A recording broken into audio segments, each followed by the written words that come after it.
Time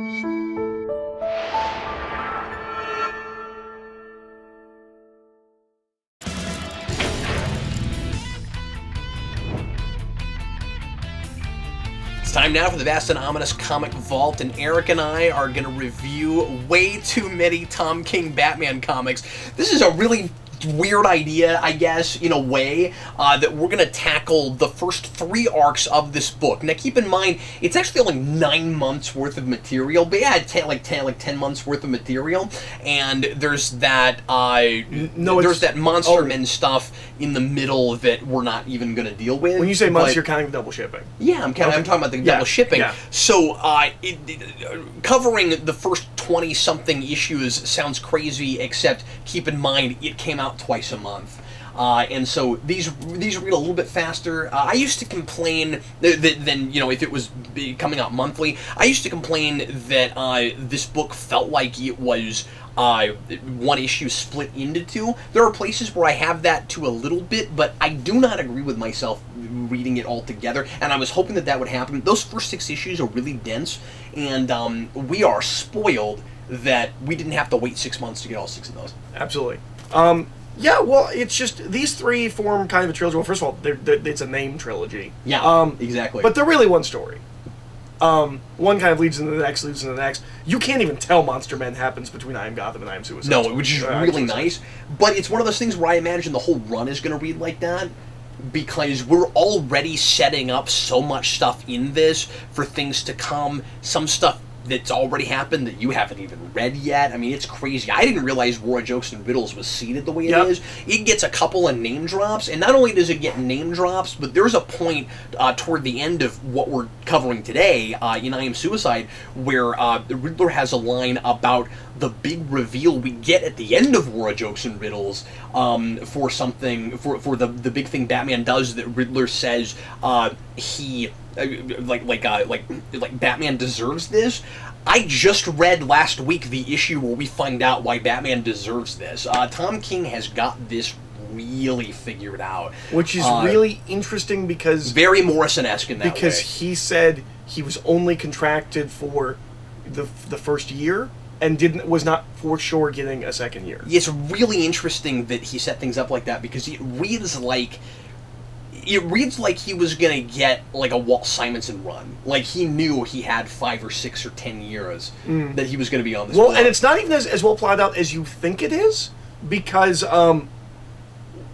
he says in an interview that he didn't know what to do with Gotham Girl, and it was his daughter. He was talking to his daughter about her, and it's his daughter whose idea, and I think she's like 6. Yeah. Whose idea was I remember this story. Was like, well, why doesn't Batman just train her to fight like him? Then she doesn't have to use her superpowers. Yeah. So, like, he didn't have that plan. Yeah, well, and the thing is, I'm not... Tom King, and I feel like sometimes I can kind of pick up on this. I should have asked him this when I met him last weekend. Tom King does not read like a guy who outlines. So when I say he's got stuff figured out, I mean he's writing toward endings. Mm-hmm. And he's got certain things that he knows he's going to get to and do at some point, and he can seed those things now.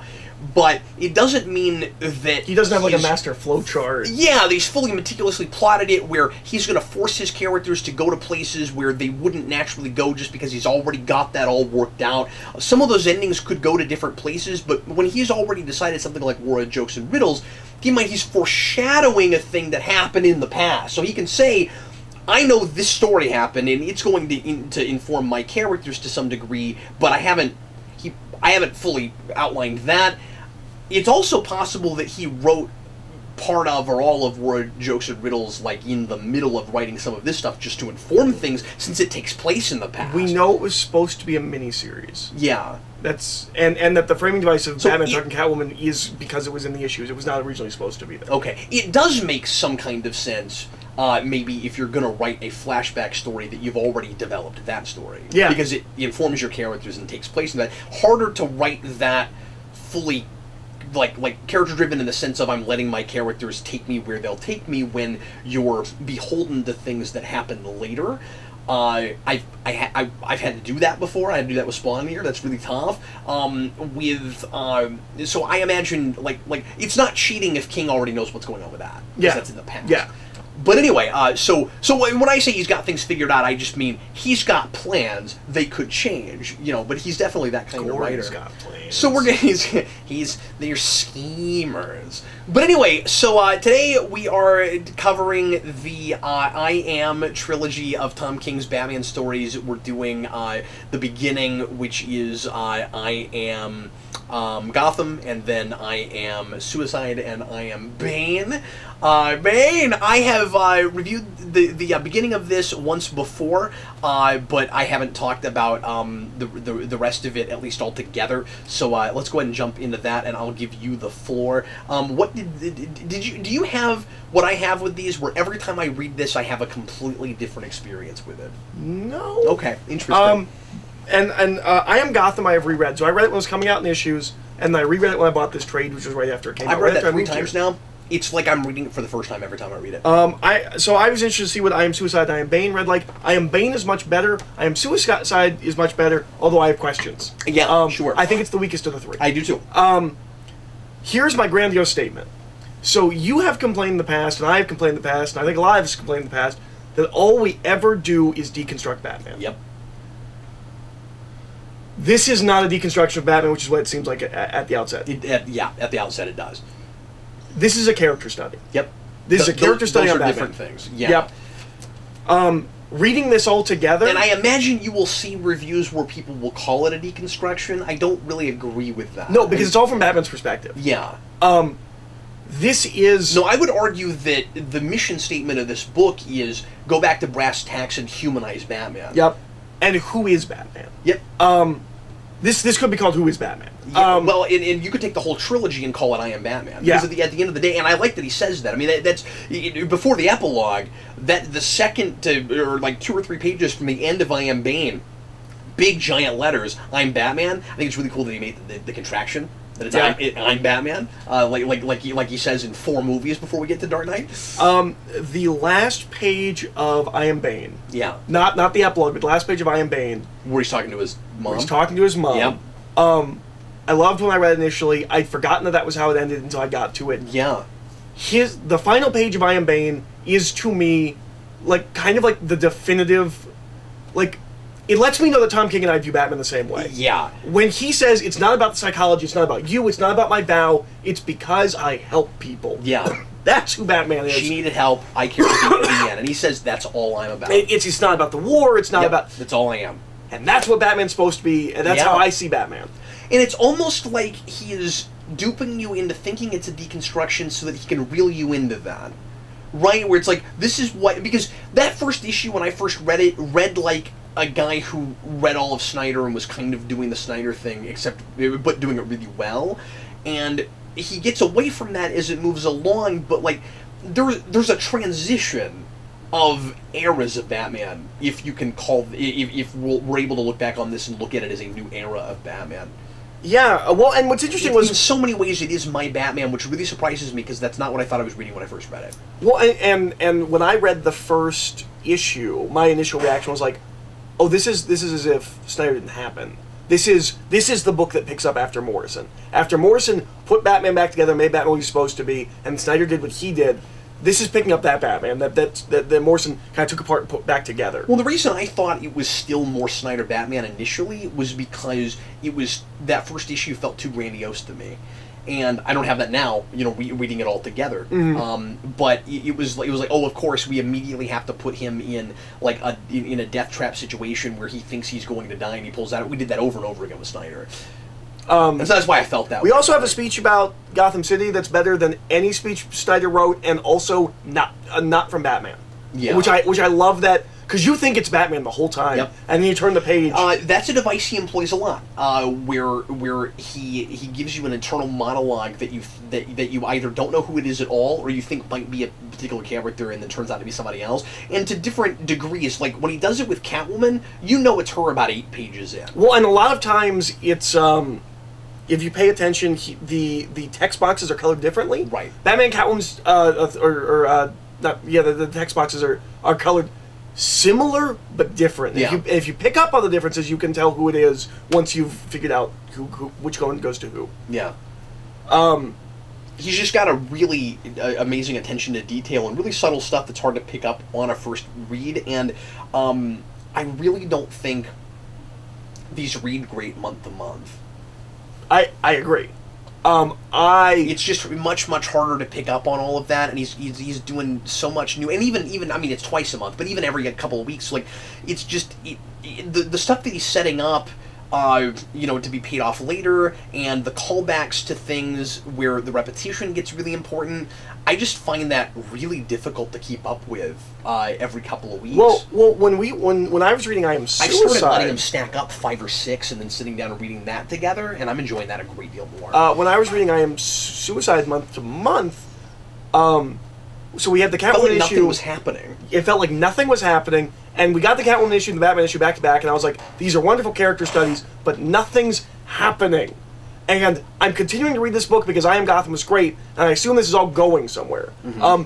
The biggest change I had from this reading, from my initial reading to this reading, is boy, Bane is a really interesting character. Right. Because initially I just kept being like, but when are you gonna do something with Bane? Yeah. He's gonna keep doing this. And he's kind of he's kind of sympathetic.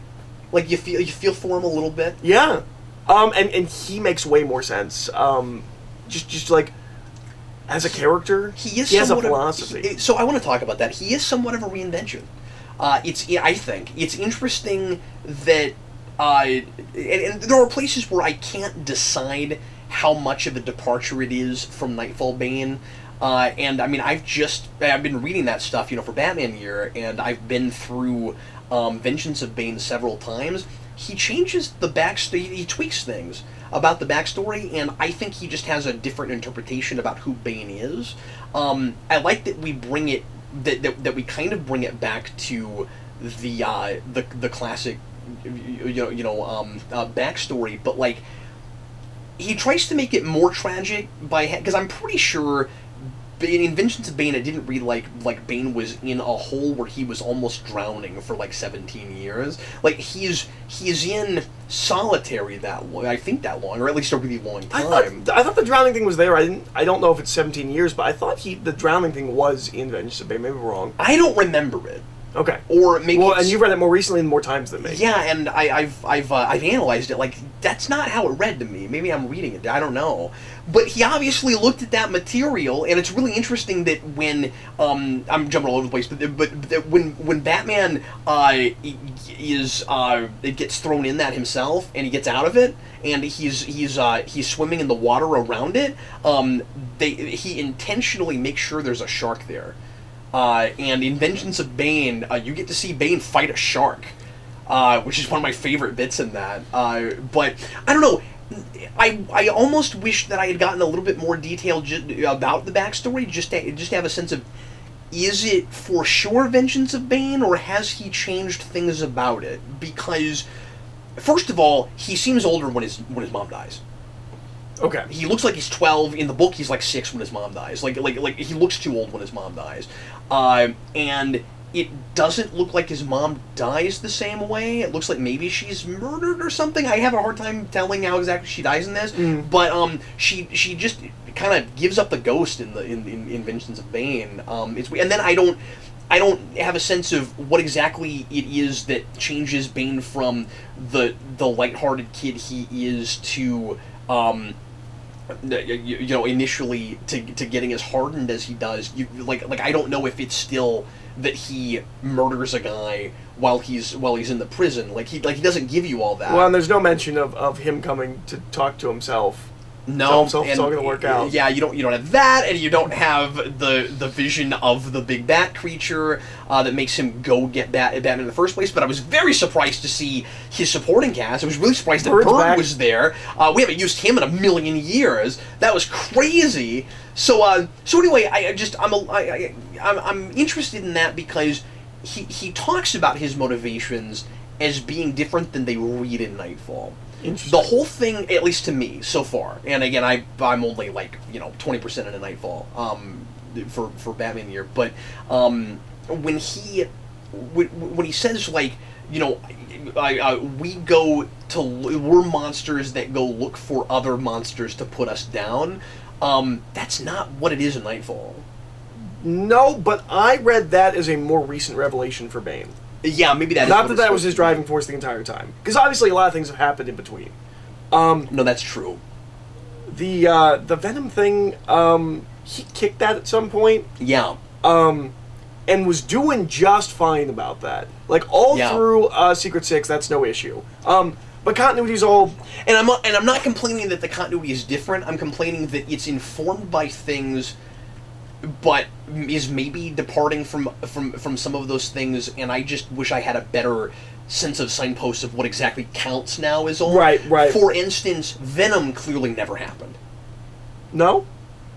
Because I've never read Venom, so I don't know what happens in that book. Because Bane talks, I think it's Bane, someone with Venom, I think it's Bane, talks to Batman like he's never been on it before and can't possibly understand what the withdrawal is like.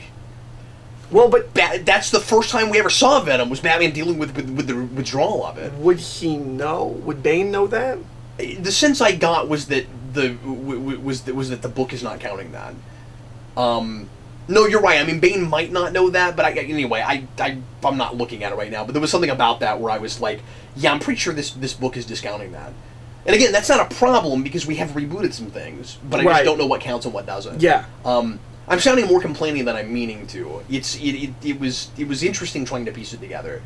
But I mean, I do think this Bane is really interesting. Like I said, it is really sad that he he's trying to be as good of a person as possible, sort of. You know, he needs, because of his Venom withdrawal, he needs Psychopirate to keep him, to take his pain away, and he gets him in the most docile way possible, and then Batman breaks in and steals him from him, and he really needs him to not go crazy, and I kind of felt for him.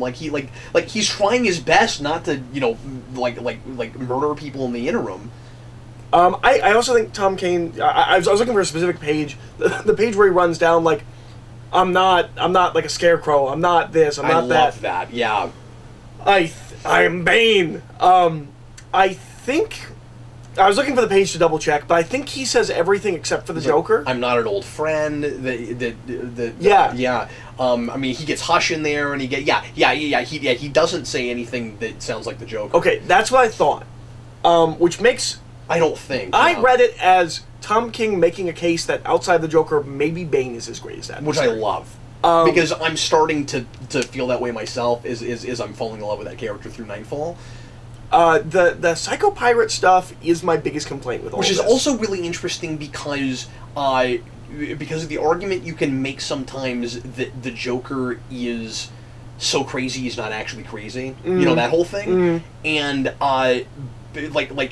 a lot of Batman villains are foils for Batman in certain ways, but the thing that separates Bane apart, one of the things that separates him apart, one of the things that separates Bane is that he's not really a psychotic. And in the same way that a mob boss isn't a psychotic. He's driven. And he's a self-made man in the same way Batman is. Which we do great with the parallel issue. Yeah, I love that. Yeah. Where we're going back to their to their respective parentages and backgrounds. So Psychopirate is my biggest issue with this. Okay. Alright.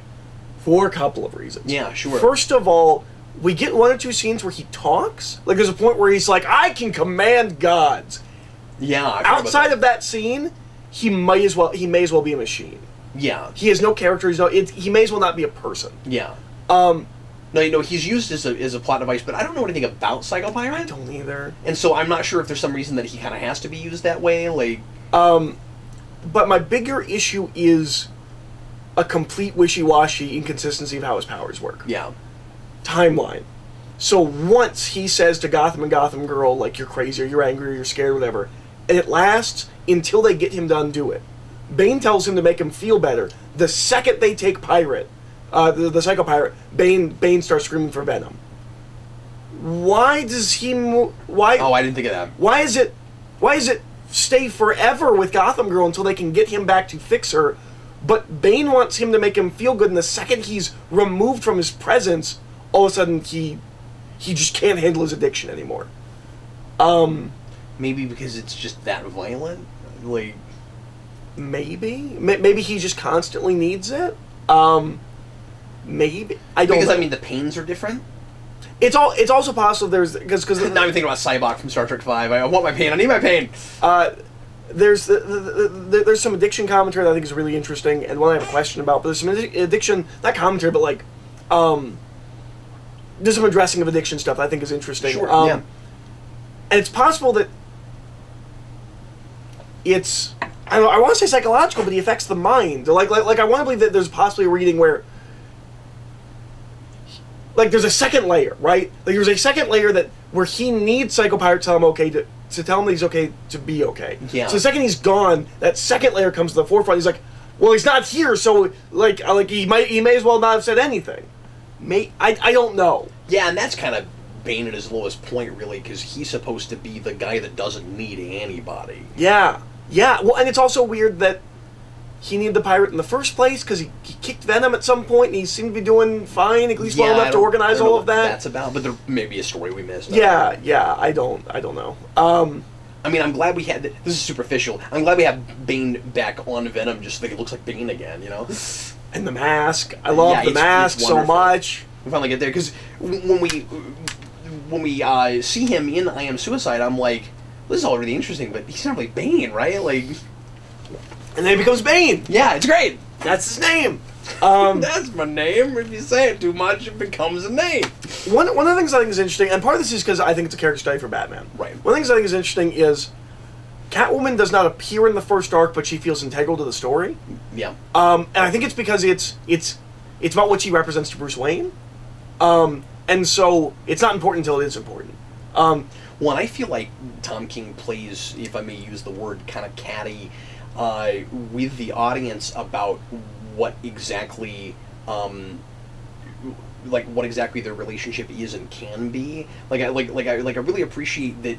I don't know what his take is immediately. I don't immediately go, oh, they're soulmates, or oh, they can never be together. I spend the whole time, and I think this is on purpose, wondering what Tom King's feelings about that are, and he writes in.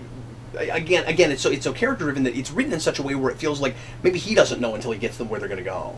And I really like he got her back to where I like Catwoman, which is so there to me there are two Catwomans that work. There is the seductive thief that Batman kind of has a thing for but can never be with, and then there is his partner who he has reformed. Yeah. Or has reformed and is now with him. And that's essentially what we have right now. What we've done for like a decade and a half now is we've tried to keep her as a seductive thief who is not a bad guy and works with Batman but is still a criminal. And like we're trying to have both. So yeah, you have her cake and eat it too. So I love that we finally got her back to because my favorite part of Hush is the relationship between the two of them. I love that we got her back to that kind of that era of Catwoman.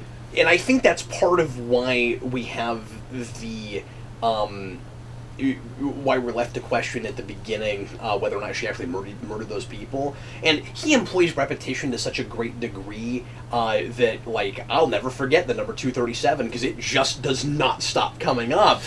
But like, at first, I actually buy into that, and I'm like, oh, this is interesting. We have a Catwoman that murdered 237 people, and then slowly, or maybe not too slowly, we start through Batman questioning that and going, maybe it isn't that, and then he just swears up and down, no, you didn't do that, and I buy it because he's the world's greatest detective, and he would know, you know. And Batman's like, no, you didn't murder those people. But what I was going to say is, I think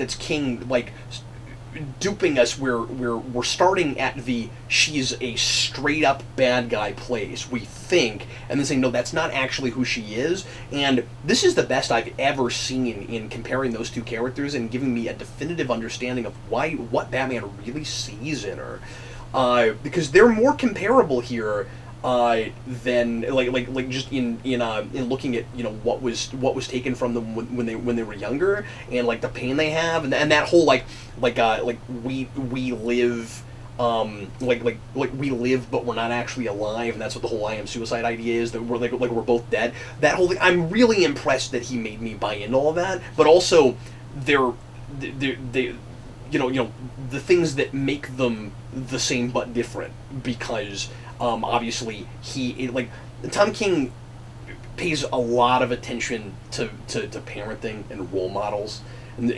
I mean, there's a lot of that, and so you have we make a big deal out of how Catwoman didn't have those role models, and so of course she turned out to be a thief. I really like that a lot of their relationship, at least the Batman choosing to pursue a relationship further, is kind of comes down to what is, I think, one of the most essential parts of a relationship, which is it just comes down to she's the only person that sees me for me and is okay with that. Yeah. And accepts me as who I am in my mind, alone, kind of a thing. I think that's really important. That's the thing, and he sees her for who she really is. Yeah. And that's kind of when he's talking to Gotham Girl, like, that's what it comes down to, is like, this is why she's so important to me, and I thought that really worked. That whole paradox that he talks about like why he can't be happy, because if he's happy, it means he might be insane. He's fascinating. I want to know what Frank Miller thinks of these. Yeah. I also love that we definitively come out and say Batman is not a crazy person. Yep. I'm so done with Batman as a crazy person. I love that we come out and say, well, no, he's not a crazy person. And yet, it's still about the influence, good and bad, that he has on people. Mm-hmm. Where it's still about cause and effect. Yeah. It's still actions and consequences, but like he wins me over so fast with Gotham and Gotham Girl, because they start out as just a couple of kids that he inspired.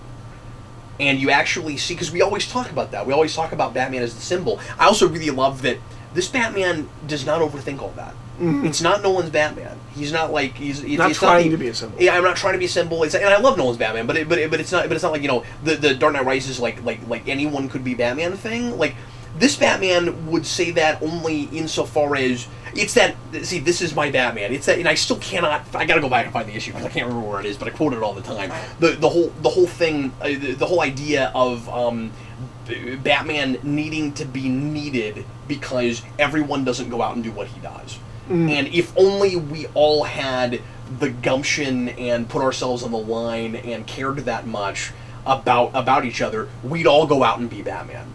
And that's my Batman. And that's why anyone can't be Batman. Yeah, exactly.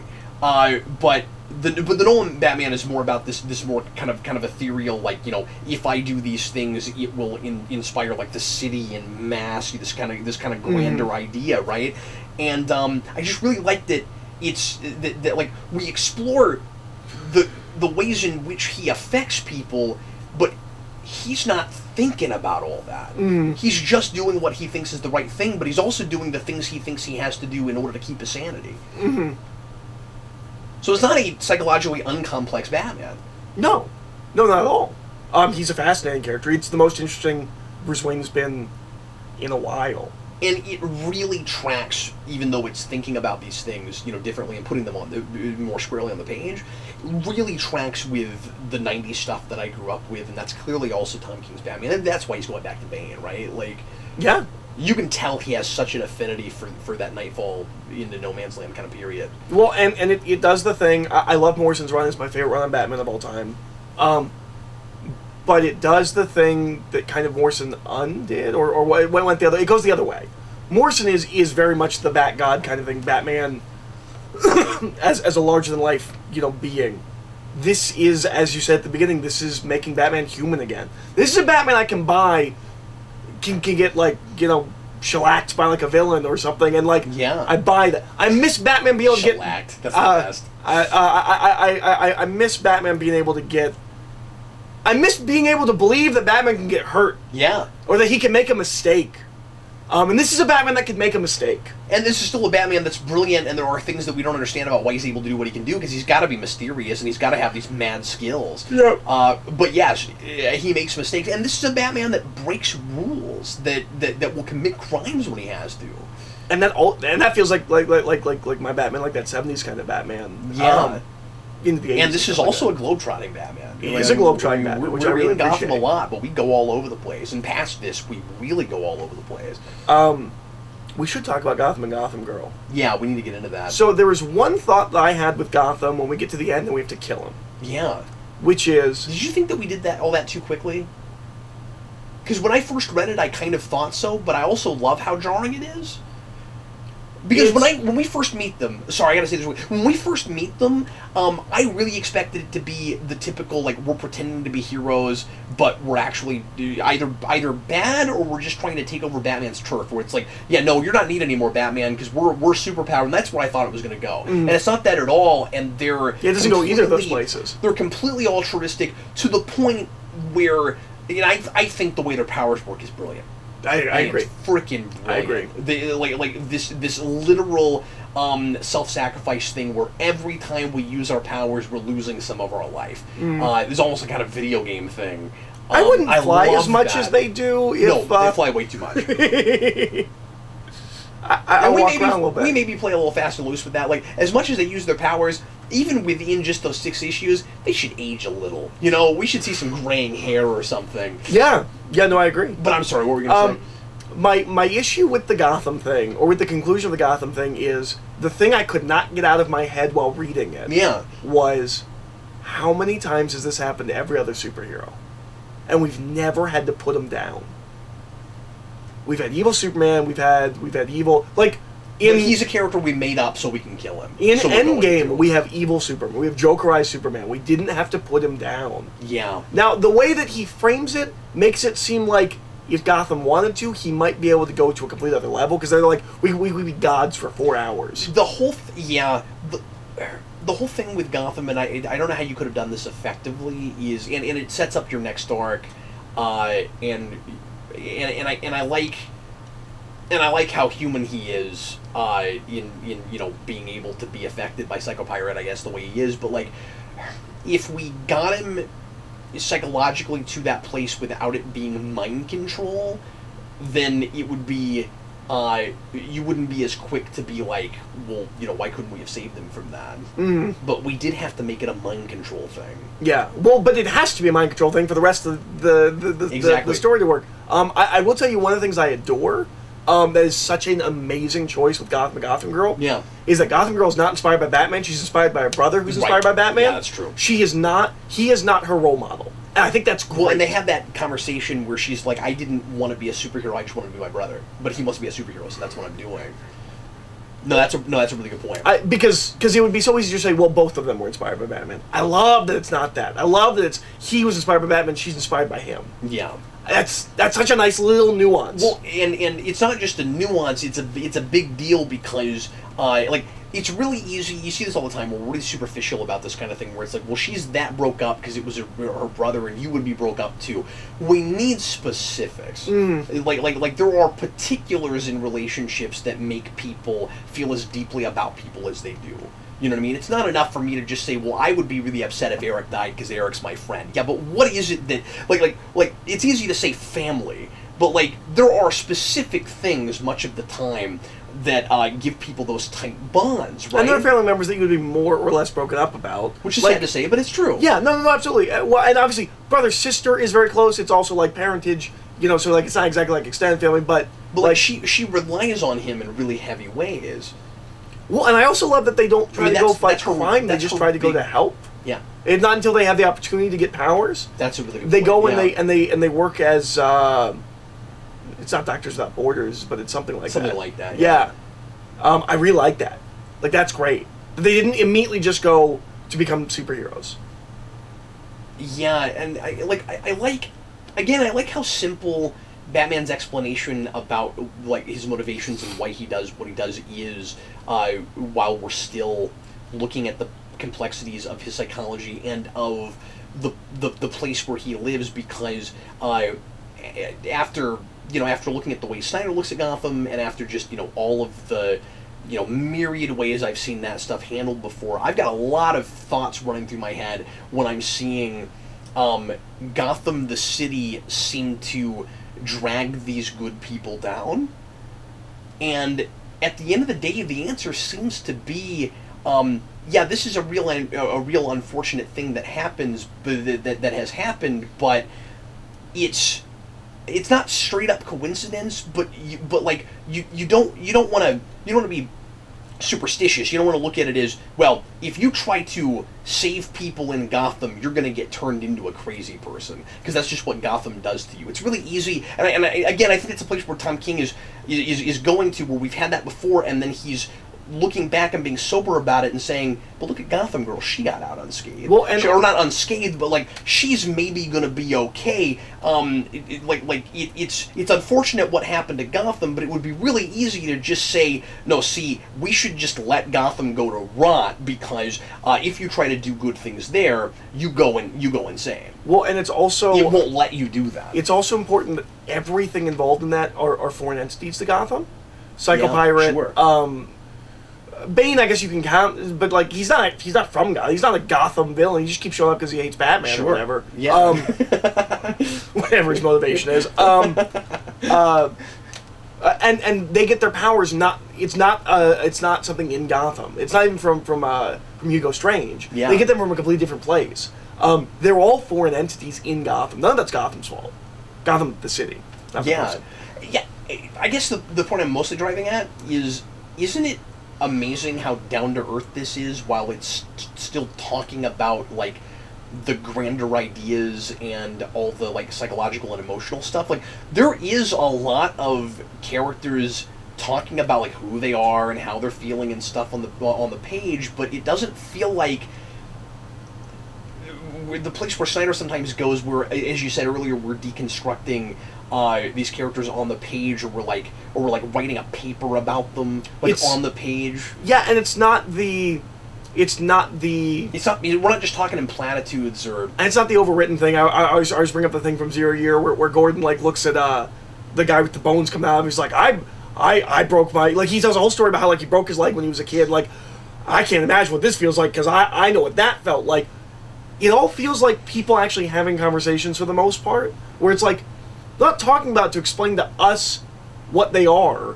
They're talking about, because it's what they're thinking about. It's what they're feeling. It's also in the way people talk about those things. Yeah, it's also impressive that he's not repeating himself constantly, story-wise and plot-wise. And I don't mean to compare him to Snyder too much, and there's a lot of stuff about Snyder's run that I do like. But one of the things that you and I always complain about with Snyder is that whenever he goes into a new arc, there are certain things you can kind of expect that he's going to bring back, not for any artistic reasons, but just like he either uses a couple of story things as a crutch, or he just loves mech robots, things like that. Tom King, again, as I said earlier, employs repetition narratively as a device, but he never repeats himself. Yeah. That should be on the book.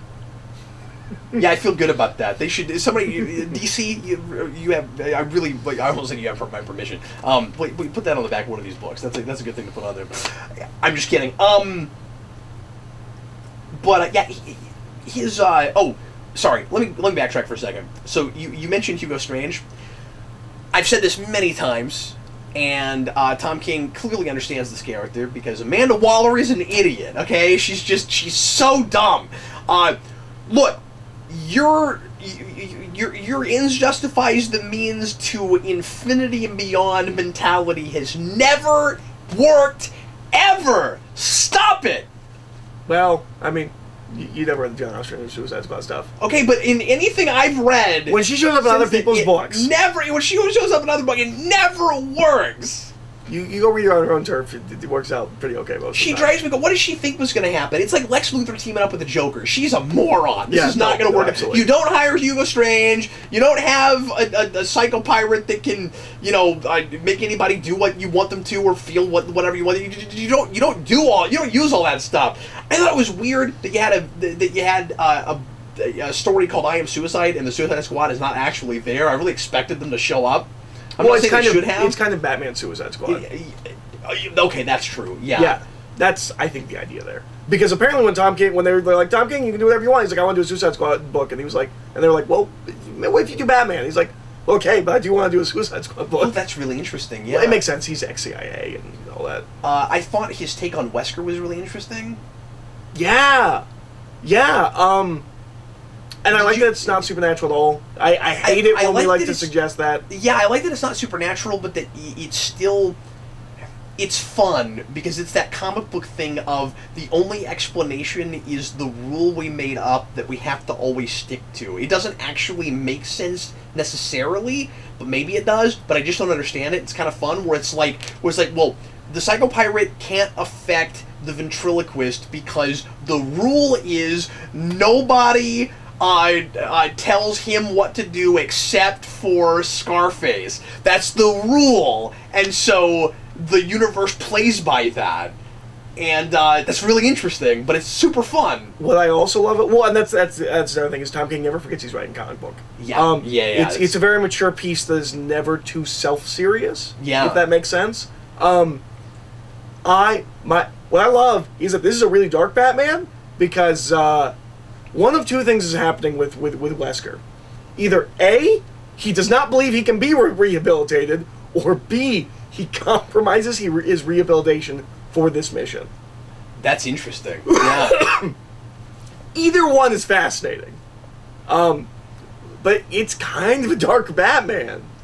How did you feel? I'm gonna jump around to something else. Is that all right? Sure. How do you feel about all of the references to Batman lore everywhere? Hate them. Do you really? Well, not Batman lore. You're talking about the fact that there's two Morrisons and like all that stuff. Some of that and there's some I really like and some I question a little bit.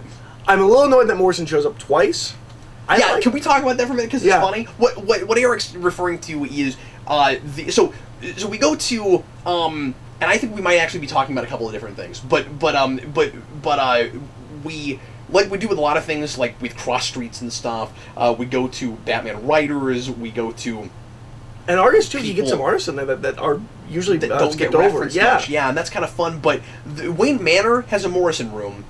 But Arkham Asylum also has a Morrison room. A Morrison ward. And I think it just said room again. Is it room again? Yeah. Okay. And that's what I Morrison remember. Hall, something like that? That's what it is. I think maybe one was room, one was all. Anyway, I don't know if he forgot he did it already or if it's on purpose. I don't know. I have a hard time thinking that he forgets things he puts in stuff just because, he's, like I said earlier, he's seeding stuff that we've not gotten to yet, and there's that whole, we'll get back to what we were talking about, there's that whole fascinating page where Gotham Girl is talking about things in hindsight, and we find out, if you're really paying attention, which I didn't notice until a third read, that sometime in the future, apparently something she does kills Batman, so we'll see how that's handled, where we have another Batman death. And every major Batman run for the past 3 runs, this will be the third run in a row that has to kill Batman. Where Batman dies, and she's married to Duke. And if you don't read it really closely, you have no idea what's going on. I remember reading the first issue and catching that Batman was going to die, and having that moment of being like, we're doing that again. But also, like, how far in the future is this? Because they're like, every year, me and Duke go back to where Gotham died. But unless you just keep going back and rereading through these, I bet you most people reading King's Run have forgotten that Batman's supposed to die at some point. Yeah, probably so. And that's Gotham Girl's fault. And that she and Duke are supposed to have a thing. Yeah. But anyway, which I guess they share those scenes together in the cave during. Oh yeah.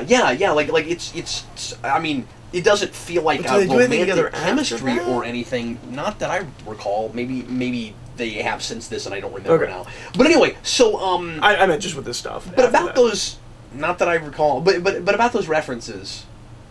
Yeah. So are you talking about the references to all the creators? No, I'm talking about homages to Batman things both in comics and extra media. We do it a lot, and some of them are really subtle and really cool. I like the bit... Did you like Alfred the Batsuit? I love Alfred the Batsuit. Always! And that was super fun and really well handled. And I like that bit where it's like, you're not Batman, he's like... he just runs away. He doesn't even know what to do. It's really funny. And again, he's not forgetting he's writing a comic book. Yeah. I mean, that stuff is so much fun. Yeah. And his Alfred is brilliant.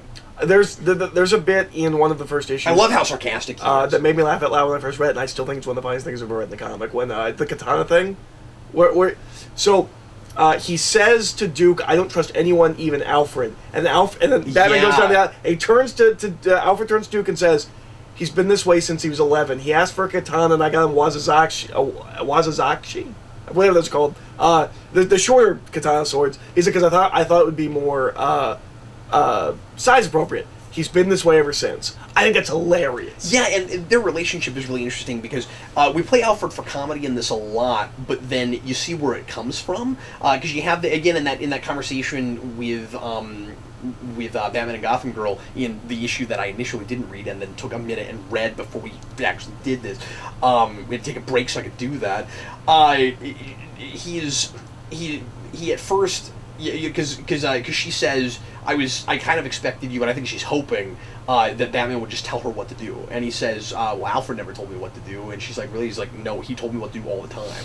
And he didn't agree with me doing this, crusade on crime dressed up as a bat thing. And Alfred never changes. He just helps him because he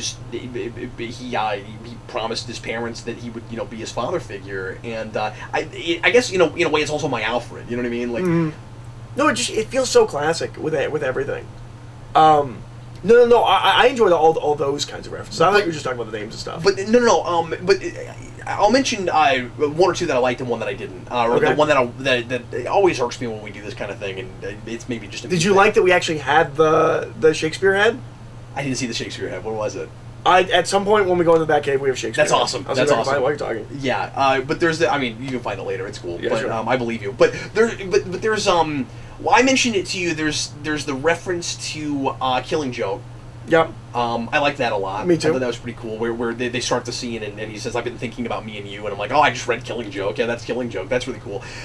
I think one of the coolest ones is the idea that, and they're playful about it. The idea that Batman and Catwoman can't agree on where they first met because it's different origins. Yes. I love that. I love that. You have the Golden Age origin, and then you have your one. That's so cool. There's also a continuity error there that Tom King is aware of and has tried to shoo away in Batman #1. And is Holly the girl from year one? Yes, Holly's the girl That's from year so one. cool. I love that.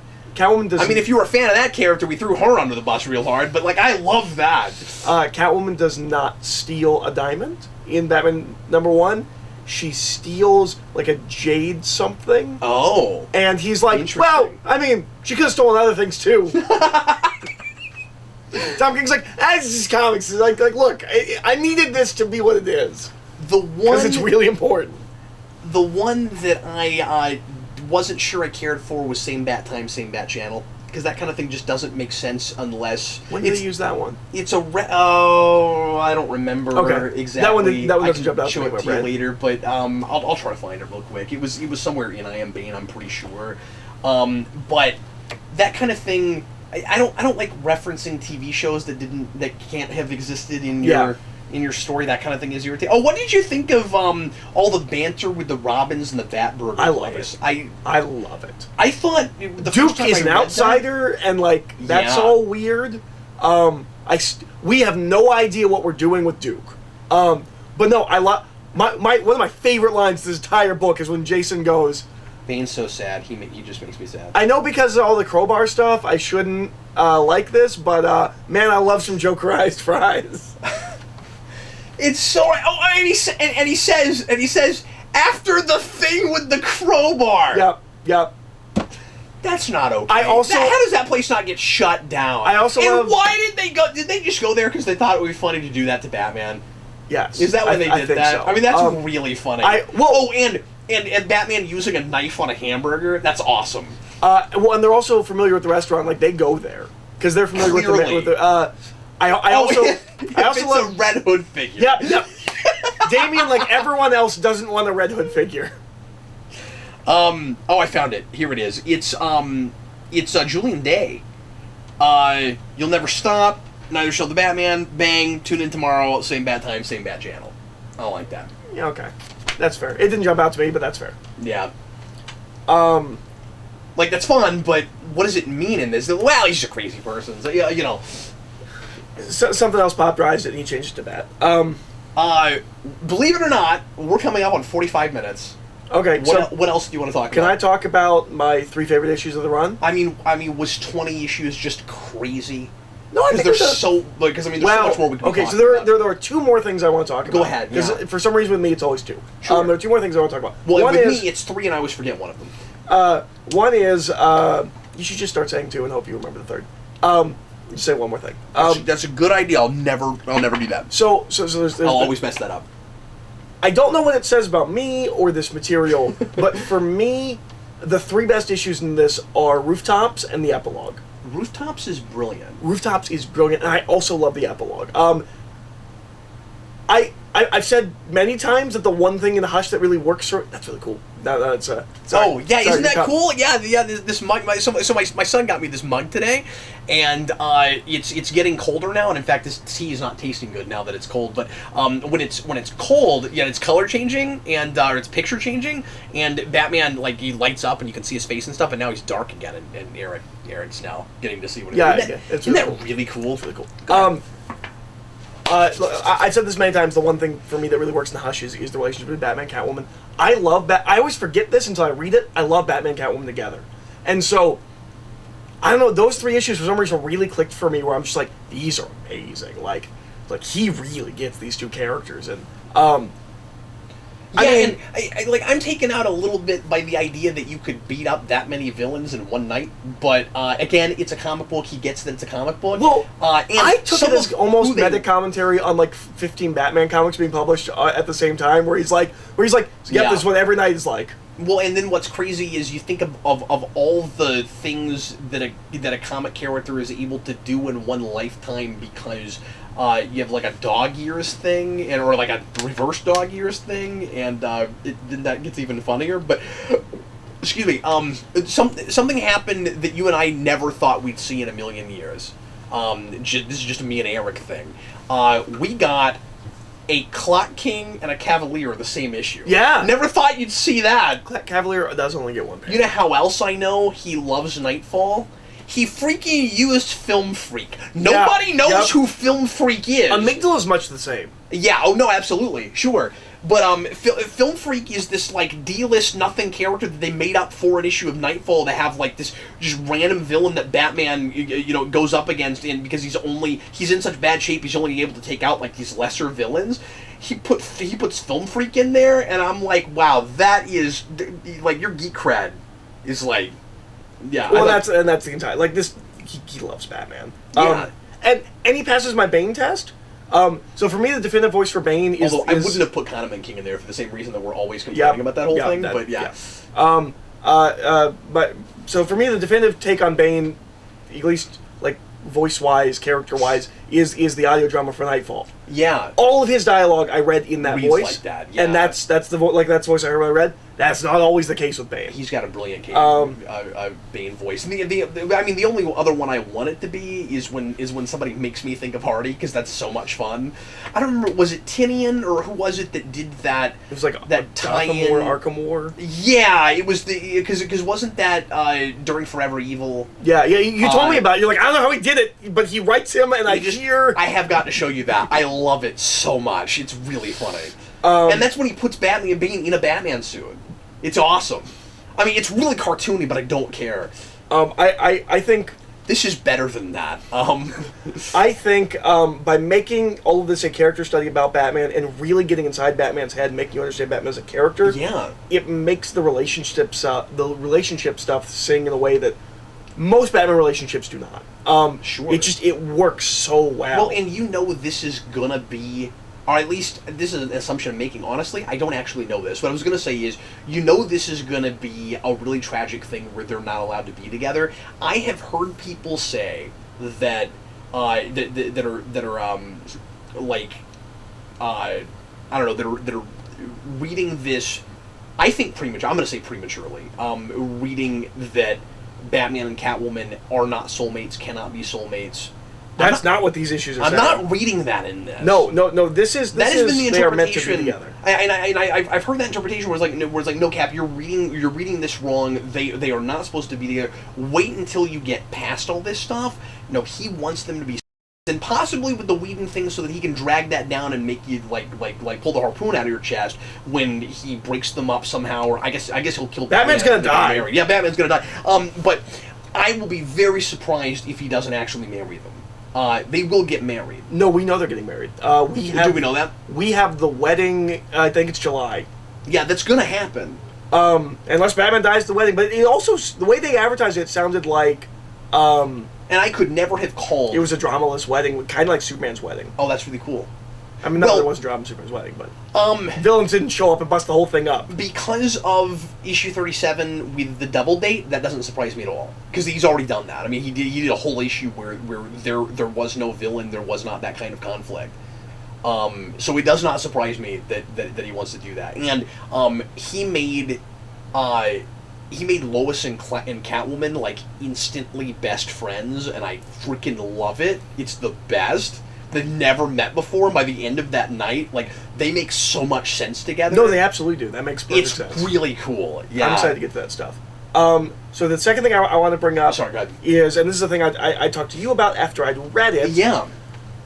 In I Am Suicide, does Batman's plan make sense, or is it like it feels really convoluted with what he's doing with all the villains that he breaks out of Arkham? Yes.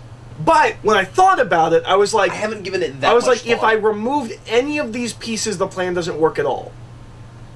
So I also don't know what he's doing Luckily, with he can Punchy trust them and all. I don't know what they're doing there. Are they pre-established? I Punchy and Julie, I assume so. I don't know who they are. But like, you could get rid of one of them, but like, they're there because they're both together, kind of a thing. But like, if you take any piece out of that plan, it falls apart. But I also feel like there's a way simpler plan. His is it's so crazy. Also, one issue ends. Well, and was he lucky that he was able to figure out how to get out of the cell that Bane was in, or did he know that was going to happen? I think he knew that was going to happen. Okay. He also I also love that there's just a backdoor to that prison. Like, that's amazing. There's a point. I also had an issue with I Am Suicide of communication of space. The issue where Catwoman turns, she says that like Batman's hiding in the vents, and the way it cuts, it seems like he's in the vent right above them, about to drop down. Because she says, just like, he's just waiting for me to do this, and then he's gonna come down and fight you. But then when we get to the next issue, he's like miles away and has to fight through armies of people to get to where Bane is. I also don't know why Bronze Tiger injects himself with venom. I forgot about that. We just get one shot of him injecting himself with venom, and it doesn't play in the story at all, except for in I Am Bane, he says, like, coming down from venom's really hard, and like it. I don't know why he did it. Like, other than just he really is addicted. Maybe that was the thing that I was thinking of, where it was Bronze Tiger that was saying that to Batman, was like, you don't understand how hard this is. Maybe that's what it was that I was questioning. Yeah, that might be so. And he probably has no idea that Batman ever did that. But sure, but I'm not sure why Batman wouldn't. It seems like it would help Batman in that moment to be like, no, I've been through this too. So I'm not sure why he doesn't tell him that if he's been through it, but. And Tom King already tells you in these 3 books that he gets Batman-Superman's relationship. Yep. Because when he takes the Robins to Superman, he's like, okay, well, they didn't listen to me, so you got to put them on ice for a little while. Yeah. That's great. I'm not sure why Bane didn't just kill the Robins. I don't know either. That seemed a little bit easy. I agree. Unless... I mean, it might have been some sort of a respect thing, but then he's kind of lost his respect for Batman.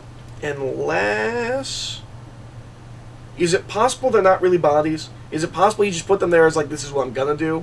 Because they're completely in shadow. And the next time we see them, Batman's putting them in the Fortress of Solitude. Is it possible that they're like dolls? No. Okay. No, I don't see how. That would be really convoluted and weird. Because, I mean, they'd be dolls that are bleeding. Yeah. I mean, they're bleeding from the feet. Also, like, I Am Cat is such amazing payoff. I Am Cat. When she grabs Bane's goons. It might just be Bird, and hangs him upside down and writes "I am Cat" on them. Oh, I forgot about that, man. There is so much going on in this. It's really cool. And I mean, like, yeah, it's 20-something issues, but like it's dense. I mean, he gets so much done. If I hadn't already, that's the moment I fall in love with this Catwoman. I thought it was decompressed the first time I looked at it. It's not. There it is. I am Cat. I mean, they do. Yeah, no, I remember that now. I love that so much. That's really funny, and they're upside down. Yeah. They're fast reads. They are fast reads. It doesn't feel ill-paced. I mean, he also when you read does it all together, though. no, and he does a lot of visual storytelling. And I like all the like conversations or internal monologue that he has over pages and pages of just telling us stuff visually. I think those issues you're required to read twice. I really do. I think you should read them once to get the internal monologue. And I mean, like the juxtaposition is sometimes important, but I think you kind of have to look at it twice and then read it like a silent comic. Yeah. I was going to say something on top of that about. Well, no, it was going to build off your point about the visual storytelling, or about something else, the narration, about the. I don't know. I was going to say something. It was going to be profound. It was going to blow your mind. We were going to be like, boosh. No. I agree completely. He's got. I'm trying to recapture that thought. It's gone. So yeah, I'm starting to drink the Kool-Aid and say, yeah, this is as brilliant as everybody is saying it is. No, I agree. I agree. This is wonderful. I think I might actually be digging on some of the stuff after it even more than this. I mean, it's all building. Yeah. Well, when I read War Jokes Riddles, I liked quite a bit. I read the first 2 issues, I think. Yeah, the end of that is really interesting. Oh, I remember what I was going to say. Yeah, okay, sure. So here's the thing. These all read as kind of pieces, but what I really like is, even though they feel decompressed reading them month to month, he never loses sight of the fact that he's writing issues. So no, like he doesn't. No, he doesn't structure them like a novel. He structures them like issues. And in a single issue, like they're interesting and plenty entertaining. It's just as I'm trying to think about the larger piece. But like I love that we'll just do like a whole issue from Catwoman's perspective, a whole issue from Batman's perspective. You wouldn't do that if you were thinking about it as a whole piece, like a novel, as a graphic novel. He's thinking about it as individual issues. This is my profound thought. I forgot. No, that's good. That's really profound. He knows how to write comic books. Yeah. Like, Tom King would be great for kids comics. Absolutely. He'd be great for that. Yep. Just single one and done.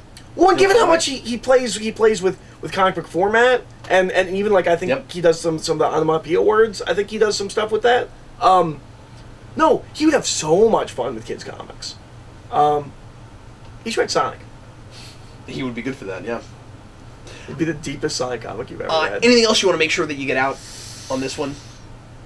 I don't think so. We will cover the next some odd number of Batman of Tom King Batman. We'll probably just do War Jokes and Riddles next, right? 2 or 3 shows, maybe, or maybe we'll do whatever's right after that with it. We'll think about it, because this went pretty well. Yeah. But I think War Jokes and Riddles is like one story, whereas I think of these as one story. As one story. Yeah, no, that's true. But yeah, we'll talk about it. Okay. But anyway, so if you're watching the Comic Vault, this is his own video. Thanks a lot for watching with us. We sure appreciate it. And we're going to move on now to the next section of the omnibus. Usually, we would cover some other things real briefly. Did you have any other comics that you wanted to? Oh, you know what? No, you did have one more thing you wanted to talk about. I did. We almost forgot again. Yes, because I don't want to forget it again. Yeah, so I'm sorry. It sounded like we were going to end this part of the video or this part of the omnibus. We're not going to right now. We're going to keep going for a minute because Eric forgot to do this last time, and I don't have anything else for today, so I'll cover some other stuff in a couple weeks. Go ahead. Next week I'll finally do the Lance Chronicles. Sweet.